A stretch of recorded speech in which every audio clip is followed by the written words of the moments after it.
ಪ್ರಾರ್ಥನಾ ಅವಧಿಯ ವಿದ್ಯಾದೀಪ ಕಾರ್ಯಕ್ರಮ. ನನ್ನ ಹೆಸರು ವಿನಾಯಕ ರೆಡ್ಡಿ ಶಿವರೆಡ್ಡಿ ನಾಗನೂರು. ಈಗ ನಾವು ಕಥೆಯನ್ನು ಸಂಭಾಷಣೆ ರೂಪದಲ್ಲಿ ಮಾಡುತ್ತೇವೆ. ನನ್ನ ಹೆಸರು ಬಸವರೆಡ್ಡಿ ದೇವಣ್ಣ ರೆಡ್ಡಿ. ನನ್ನ ಹೆಸರು ಅಭಿಷೇಕ ಶಂಕರಪ್ಪ ಬೊಳನವರ್. ನನ್ನ ಹೆಸರು ಸತೀಶ್ ಮುತ್ತಪ್ಪ ಕುರುಬರ್. ನಾವು 7ನೇ ತರಗತಿಯಲ್ಲಿ ಓದುತ್ತಿದ್ದೇವೆ. ನಮ್ಮ ಶಾಲೆಯ ಹೆಸರು ಸರ್ಕಾರಿ ಹಿರಿಯ ಪ್ರಾಥಮಿಕ ಶಾಲೆ ಸಂಬಾಪುರ್. ಒಂದು ದಟ್ಟವಾದ ಕಾಡಿನಲ್ಲಿ ಒಂದು ಸಿಂಹ ಮಲಗಿತ್ತು. ಅದರ ಮೇಲೆ ಒಂದು ಇಲಿ ಜೂಟಾಟ ಆಡುತ್ತಿತ್ತು. ಈಗ ಜೂಟಾಟ ಆಡುತ್ತಿರುವ ಇಲಿಯನ್ನು ಸಿಂಹ ಎದ್ದು ನೋಡಿ ಹಿಡಿದು ಏನು ಮಾತಾಡುತ್ತದೆ ಎಂದು ವೀಕ್ಷಿಸಿ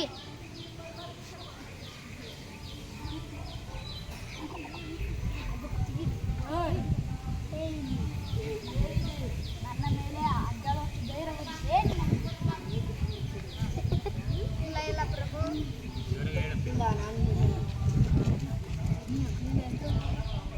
ನಿನ್ನನ್ನು ಕೊಂದು ಬಿಡುವೆ. ಬೇಡ ಪ್ರಭು ಬೇಡ. ಬೇಡ ಪ್ರಭು ಬೇಡ. ಆಹಾ, ನೀನು ನನಗೆ ಸಹಾಯ ಮಾಡುತ್ತೀಯಾ? ನೀನು ಇರುವುದು ಇಷ್ಟು, ನಾನು ಇರುವುದು ಇಷ್ಟು. ನನ್ನ ಹೊಟ್ಟೆ ತುಂಬಿದ್ದರಿಂದ ನಿನ್ನನ್ನು ಬಿಡುತ್ತೇನೆ. ಹೋಗು, ಬದುಕಿಕೋ. ಒಂದು ದಿನ ಬೇಟೆಗಾರ ಬಲೆಯನ್ನು ಹಾಕಿ ಹಿಂದೆ ನಿಂತಿರುತ್ತಾನೆ. ಆಗ ಅಲ್ಲಿ ಬಂದು ಸಿಂಹವು ಬಲೆಯಲ್ಲಿ ಸಿಕ್ಕಿ ಹಾಕಿಕೊಳ್ಳುತ್ತದೆ. ಅದು ಗರ್ಜನೆಯಿಂದ ಜೋರಾಗಿ ಕೂಗುತ್ತಿರುತ್ತದೆ. ಆ ಗರ್ಜನೆಯನ್ನು ಕಿವಿಗೊಟ್ಟು ಕೇಳಿದ ಇಲಿಯು ಹೇಳುತ್ತದೆ, ಏನಾಯಿತು? ಇದು ನಮ್ಮ ಮಹಾಪ್ರಭುಗಳ ಧ್ವನಿಯಲ್ಲವೇ? ಏನಾಯಿತು ಮಹಾಪ್ರಭುಗಳೇ?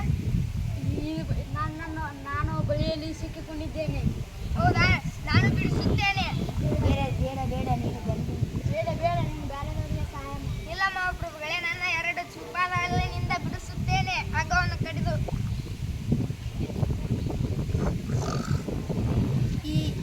ಇಲಿ ಮತ್ತು ಸಿಂಹವು ಇಲಿಯು ತನ್ನ ಬಲೆಯಿಂದ ಬಿಡಿಸಿದ್ದನ್ನು ನೋಡಿ ಸಂತೋಷದಾಯಕವಾಗಿ ಹುಲಿಯು ಹೇಳುತ್ತದೆ, ಇನ್ನ ಮೇಲಿಂದ ನೀನು ನನ್ನ ಗೆಳೆಯ. ಆಗ ಇಬ್ಬರು ಗೆಳೆಯರಾಗುತ್ತಾರೆ. ಧನ್ಯವಾದಗಳು.